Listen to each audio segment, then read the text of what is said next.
Dear students, this is Aarti Sharma, Associate Professor in Computer Science Department of Arya College of Engineering and IT.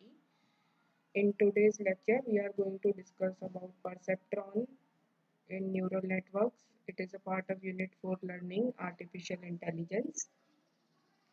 In this lecture, we are going to cover how artificial neural network works, the introduction about the perceptron and why we are using the perceptron, single layer perceptron and multi-layer perceptron. The very first thing is how the artificial neural network works. Basically, the artificial neural network is represented as a directed graph where the artificial neurons are represented as nodes. It shows the association between the neurons outputs and the neuron inputs in a directed graph as a directed edge with the weights. In an artificial neural network, we receive the input from external sources in a form of patterns or images or in a form of vectors. These inputs are mathematically denoted as x of n for every n number of inputs. Uh, each input is multiplied with weight as shown in the figure. We have n number of inputs. These are multiplied with weights over the edges. These weights is nothing but the strength of interconnection between the neurons. All the weight inputs are summed up and computation is done at inside units. If the weighted sum is equals to 0, then the bias is added to the output of output non-zero, and the bias has same input and the weight is equal to 1. The weighted input uh, is of the range of 0 to plus infinity. The total weight input is passed through the activation function before it helps us generate the final output y. This activation function is a set of transfer function used to achieve our final output at the output layer as y.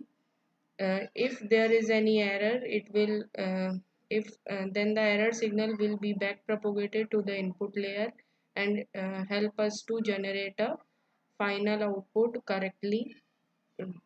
So the activation function is used to transfer the functions uh, from one layer to another and to get a desired output. Then comes the perceptron. What is the role of perceptron and why we are using perceptron here? The neural network is based on perceptron, as we have already discussed that the artificial neural network is based on biological neurons, and it is called as a perceptron. The perceptron is a single layer neural network or a neural network in a multi-layer perceptron. It means the perceptron can be used in artificial neural network either as a single layer perceptron or a multi-layer perceptron. The perceptron is a binary classifier and it is used in supervised learning. The binary classifier is a function that can decide whether or not an input is represented by a vector which belong to a particular class. It means we are getting the out input as either 0 or 1, or we that is why it is called a binary classifier. The binary classifier is a type of linear classifier.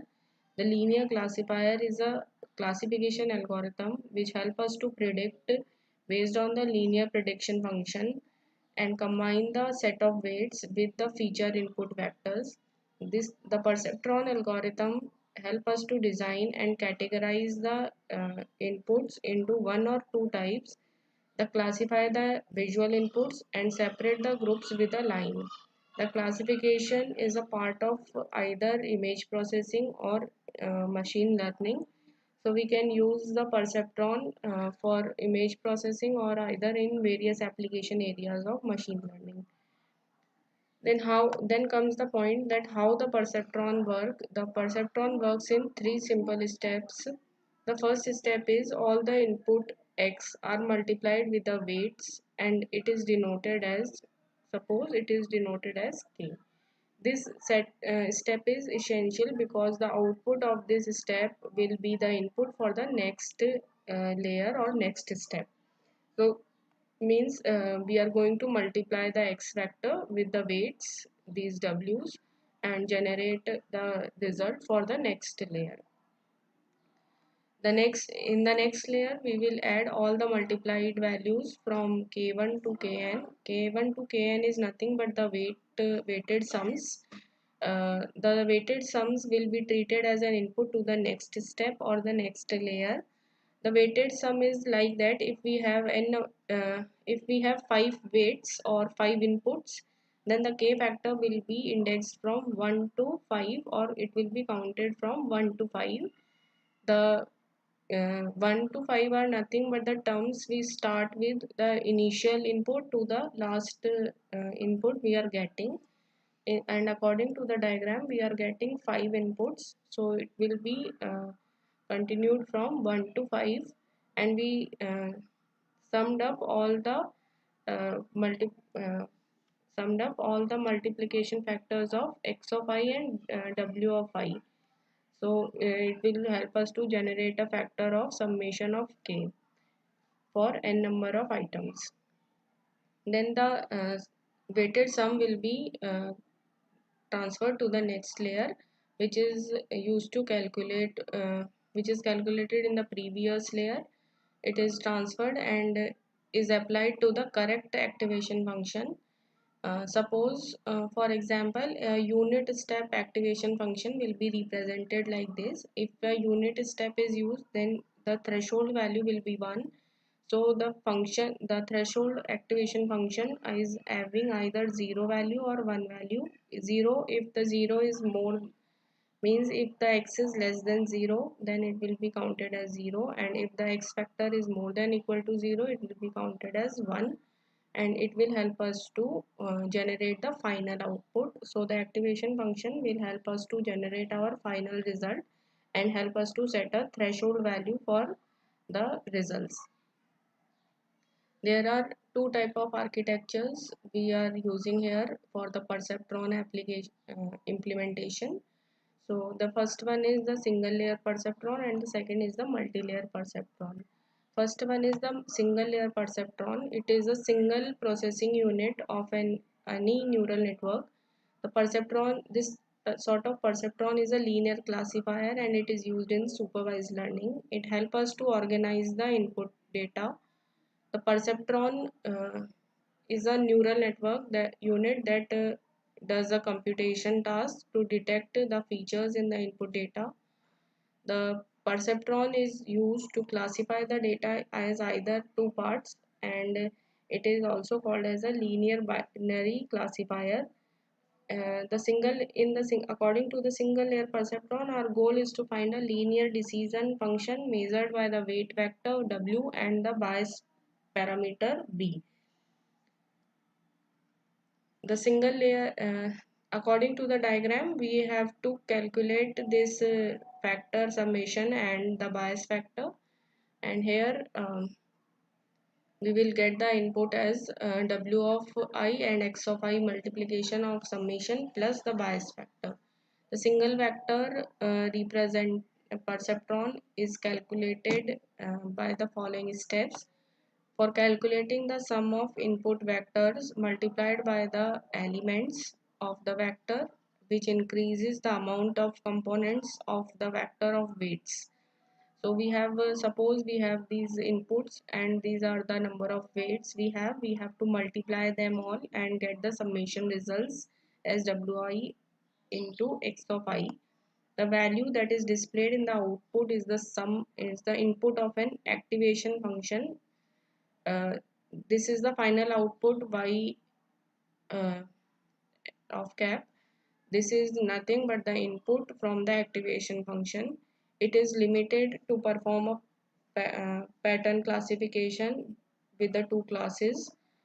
uh, Two classes means we are going to classify the inputs either in the two classes C1 or C2. The goal of the perceptron is to classify correct set of input into any one of the two classes So the decision rule for classifying the inputs are either if y is +1, then it will assign all the points represented by the input to the class 1, and if we are getting the output as -1, y is equals to -1, then it will assign all the points to the second class. The limitation of the single layer perceptron is, as in the case of a two-dimensional perceptron, the two classes are sufficiently separate from each other to draw a hyperplane on a decision boundary. As a decision boundary, we create a hyperplane and divide the classes inputs into two classes according to two-dimensional perceptron. But in case if the two classes are allowed to move too close to each other, then they become non-linearly separable, and in such a situation it is not computable by the help of this single layer perceptron. In that case, we will going to use multi-layer perceptron or MLP. It is then comes the multi-layer perceptron, as we cannot able to separate the non-linearly separable input data.